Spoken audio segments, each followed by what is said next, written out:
Hey, tubers, how you doing? This is a show just for you. I realize that going live on YouTube isn't quite as simple as it is as going live on Facebook. YouTube wants a lot of information about me that I really don't want to do. So I'm not going to be live, but here's something for all of you. It's kind of an addendum, an addition to today's show on customer service.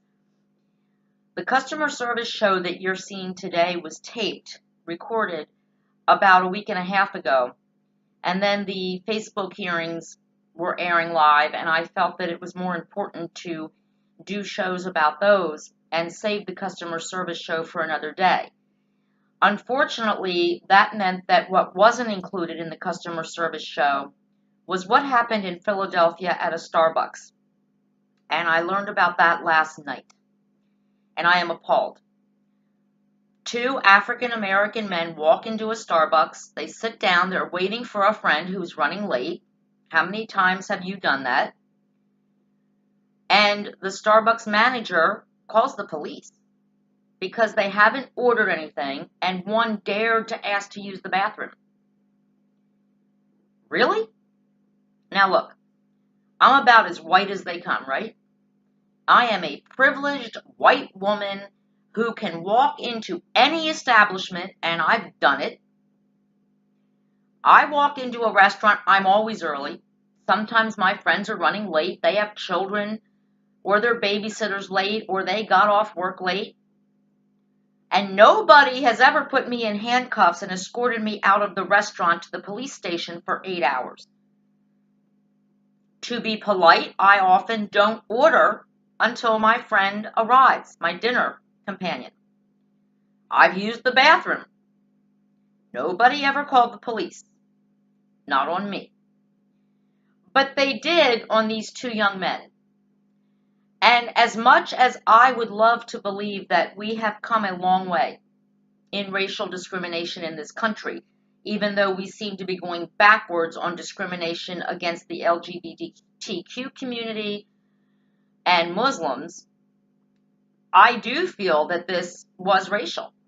I can't think of any other reason why two polite, quiet young men walk into a Starbucks, sit down, they're waiting for a friend, they say they're waiting for a friend, they have to go to the bathroom, and they end up in handcuffs. I don't know. I liked what their lawyer said. She said, yeah, how many calls does 911 get that there's two white ladies in the Starbucks that used the bathroom and didn't order a coffee, and they're just sitting there? Come quick. That's terrible. I want to remind you guys about something. We all look different. This is a country of diversity, which makes it great.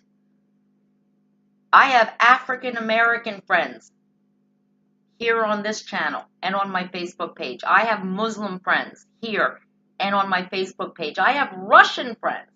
Go figure. I have people part of my Facebook and YouTube families from all nations, all religions, no religion at all colors, all sexual orientations, and I am proud of every single one of you.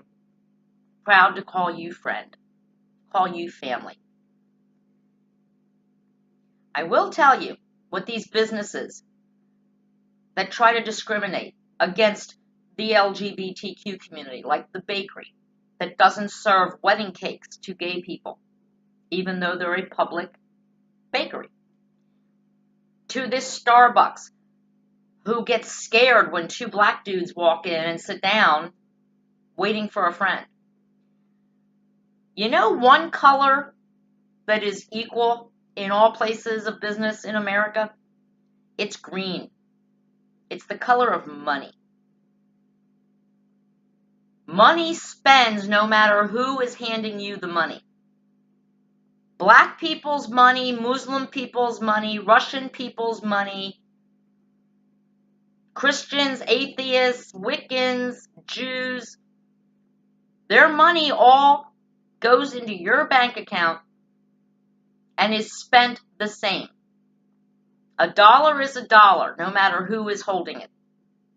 No matter what they look like, no matter who they are choosing to marry or live with who they love, if they've had an abortion, if they've been divorced, if they're black, white, Muslim, Jewish, Christian, Buddhist, Wiccan, their money is your meal ticket.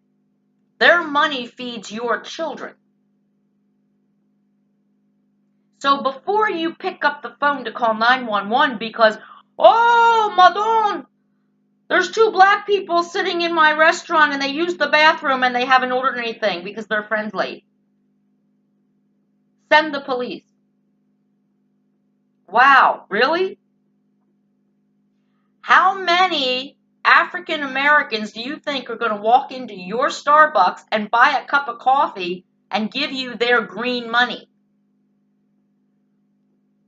after that? Really? It's ridiculous.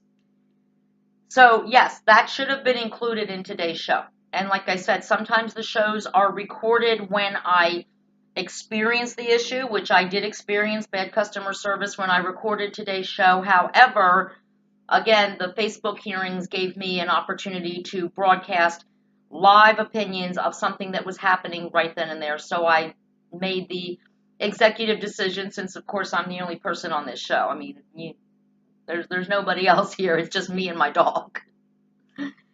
So I made the executive decision to do the Facebook hearing shows before this. So I did want to comment on the Starbucks issue. I also want to tease tomorrow's show. It's going to be really good. And I wanted to make sure that you all knew that it is me doing what I started off doing, which was stand-up comedy. Yes, I was a stand-up comedian, and I was pretty good at it. And I kind of miss comedy, but I'm calling tomorrow's show serious comedy. Because it is serious, and it's called Political Paula Goes to Washington. With a question mark, because of course I am not in Washington. I'm not going to Washington. I don't have a passport, so they won't let me on a plane. Just kidding. Maybe. Anyway, I'm not in Washington. I did not testify before Congress, but the show tomorrow is about what would happen if, by some miracle, in my wildest dreams, I were invited to testify in front of Congress after the Facebook hearings to address, as a Facebook user and a YouTube user for that, a social platform user. I use a lot of social media platforms. If I were able to address Congress. So I think that's going to be a lot of fun. But I also want you to take it a little seriously as well. I want you to learn something from tomorrow's Political Paula Incorrect show. I even have a microphone. It's going to be so much fun. So I hope you will all tune in tomorrow. It's going to be a fun show. And whether you're political or not political, you might get a kick out of it. I know I had a ball recording it. So we'll see you back here tomorrow, 10 a.m. Eastern Time, U.S. time, Daylight Savings Time. Yeah, it stays light like forever. Yeah. So, tune in tomorrow. And please remember to love one another, treat one another as you want to be treated. Walk a mile in someone else's shoes. All the fancy cliches. And for you business owners out there who get scared when a Muslim woman or man walking into your store sits down and orders something or doesn't order something or is waiting for a friend, remember they have American money. And that American money feeds your children, puts a roof over your head. And when you treat those people like crap, everybody hears about it. And your kids might go hungry tonight, while their kids get rich because they're going to sue your asses. Political Paula, out.